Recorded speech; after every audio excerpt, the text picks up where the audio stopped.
Hey, everybody, it's me, Chad Smith. No, it's not. It's me, old guy jamming, but I thought the hat made me look a little bit like Chad Smith. Red Hot Chili Pepper drummer. Put a few whiskers on me, 3 or 4 days of whisker. No? All right. Anyway, good morning. Hey, Bob Clapper wrote in a while back and said he was interested as to how I am playing chords or passages and then leading out over them. And Bob, super easy. And Bob, great name, Bob. Grew up, my best friend in high school was named Bob, and we called him Robert, though. Rob a lot, and then later in life we called him Bob. But every time I hear the name Bob, I think of the movie Office Space, where the guy is being interviewed by the two Bobs. It's a great movie. You know, truthfully, Bob, when it comes right down to it, I don't think I do more than about 20 or 30 minutes of work every day. Anyway, if you haven't seen Office Space and you've ever worked in a cubicle, get it, rent it. I worked in a cubicle for a long time. But anyway, getting back to Bob, we're talking about loopers today. Loopers. There are lots of different kind of loopers, and every time I say looper, I'm reminded of the great movie Looper with Bruce Willis, one of the best science fiction movies ever. But I got to be quit talking about movies and talk about loopers. But if you haven't seen that movie, it's pretty intense. Not for the kids, but you might check it out. Anyway, you can get loopers of all sorts, of all kinds. You can get loopers that have beats as part of them. You can get loopers that allow you to store multiple tracks. You can pay hundreds of dollars for loopers, or you can pay $90 to $100 for a used looper on Craigslist. They all do about the same thing, but there are some considerations. This Boss looper is the RC1, first one they made, probably RC1, and it does great. Fine job, battery powered and or AC powered.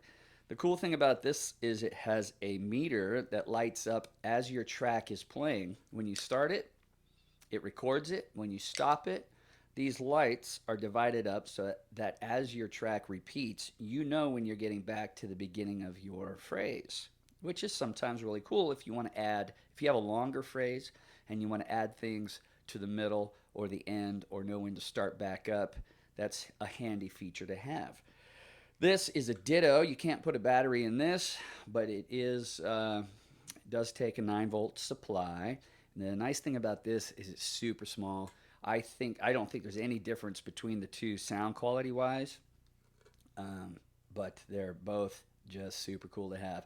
I tend to use the Ditto on my board, and I use this on a separate 3-pedal board just for portability and because it's battery operated. I put this with my Behringer delay, an overdrive pedal, and this, and I'm able to go out and play without having to 9-volt everything. I can use batteries for those 3 pedals with a nice amp like the Marshall or the Blackstar and get done what I need to get done.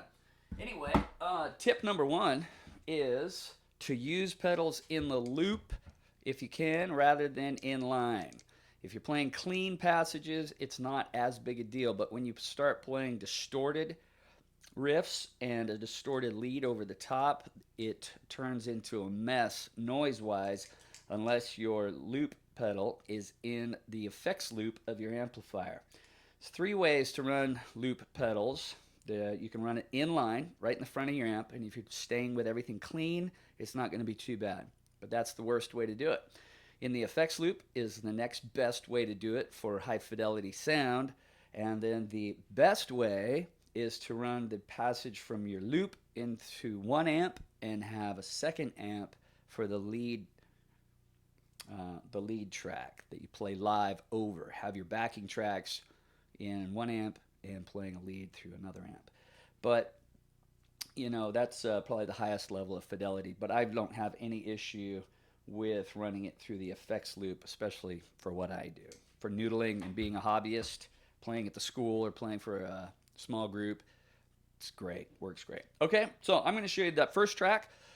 Just threw something down that came, I don't know, that just came out of the air. That's what's cool about loopers is you can capture stuff and turn everything off if you have to go to work, go cut a tree or clean some gutters, and you can come back and power everything back up, and whatever you stored is still there. So it's a great way to capture an idea and come back to it later rather than using your phone or something else. They're just too much fun, too much fun. But that first track was just something that came up recently. It might have some potential.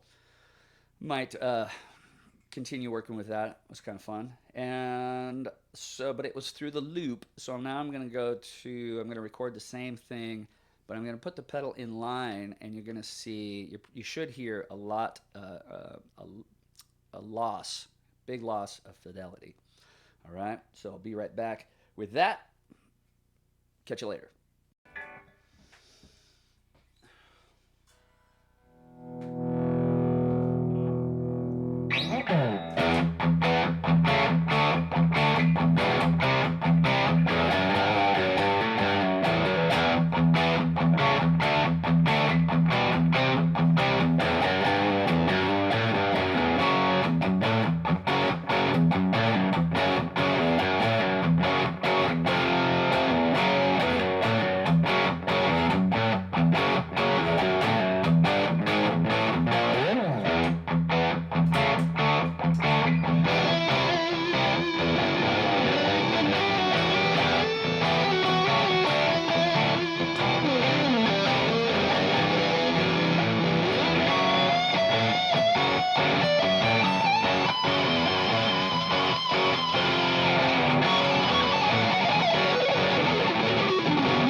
That's good. Oh, all right. So, if you can, use looper in the effects loop. I don't know if you heard the difference in clarity, and the more distorted you get, the worse it gets. So, certainly, if you're playing some metal riffs, it really goes bad.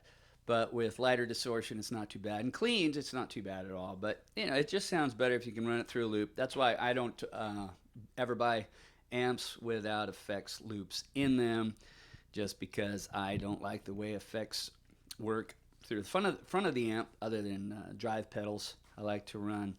It's just so much clearer to have that separation of your ambient effects, your delays, your choruses, reverbs, tremolos, things like that. Time-based effects are so much clearer. There's a better separation between the wet and the dry signal if you run those through the effects loop, which comes in before the power amp instead of before the preamp. And then run your overdrives through the front of the amp. Sounds good. So, and then tip number two, always use a metronome if you need to, until you get your timing down so you can practice a good start and a good stop. Coolest thing about a song or a performance is, the most important thing about a song or a performance is the beginning and the end. Whatever happens in the middle, people are going to forget about. They're along for the ride. But if you don't start clean and if you don't end tightly, that's what people are going to fixate on. So you got to get your start and your ending tight. And if your phrase is long, the longer it is, the more you're going to need a metronome so that you don't start out in one time signature and then incrementally speed up as you're playing. And by the end, your tempo is faster than when you started in the beginning. You know what that reminds me of? Not quite my tempo. Start again. Not quite my tempo. Whiplash. If you haven't seen Whiplash, again, not for kids, but what a great music movie. We're talking about a lot of movies today. So use your metronome for longer phrases. And then the other thing you're going to want to think about is your lead overtone. Once you get your rhythm down, you're going to want your lead tone to be just a little bit louder, and you can do this a couple of ways. You can either record your track with the volume on your guitar turned down a little bit, and then when you're ready to do the lead work over it, if you're happy with the tone you have, then you turn your guitar volume up and start your noodling. That's a nice way to do it. Another way to do it is to switch channels on your amp, and so you can have a separate tone set up, obviously. And or if you have just a single channel amp with an effects loop, you can record your clean track, and then you can record or just punch an overdrive pedal so you get a little bit difference, different tone for leading out. And you always want to add a little delay to the lead, it seems like, or some reverb. Just makes it cooler. Anyway, so we'll practice. I'll show you Bob punching in, punching out, and selecting some different tones. It's not a whole lot to it. It's really easy, but we'll do that now.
Too funny.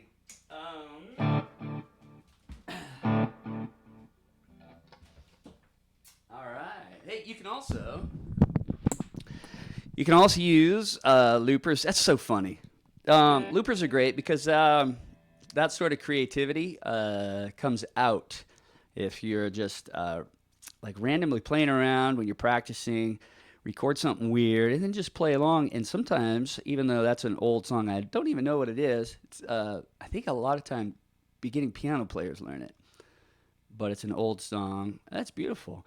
But things will come out of that, that's the joy of the journey, when out of the amalgamation of all the stuff you've learned or heard over decades, every once in a while you will produce something that's uniquely new.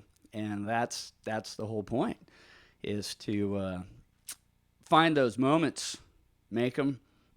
Those are great. Anyway, so you can use them for practice. Also, another practice thing you can do is change tempo on, because once in a while it's good to play some of the songs you already know, but slow them way down and or speed them up just for regular practicing like this.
nonsense was. I don't know what any of that nonsense was, but it's just another way that loopers can take you in many, many directions. So they're definitely cool. So, all right, so that's it for loopers. They are definitely cool, definitely worthwhile, definitely a good tool. You can practice your modes, droning over an open E.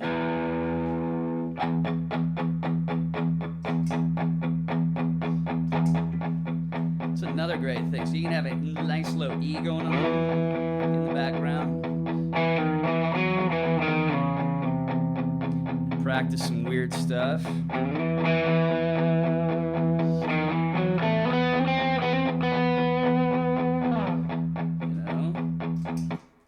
Just whatever you want to do. Get in and practice. Play it a lot. All right. Old Guy Jamming is out.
Everything today recorded on the PRS Blackstar HT 50 and driven with the Fullbore Metal. Great lead tones. See ya.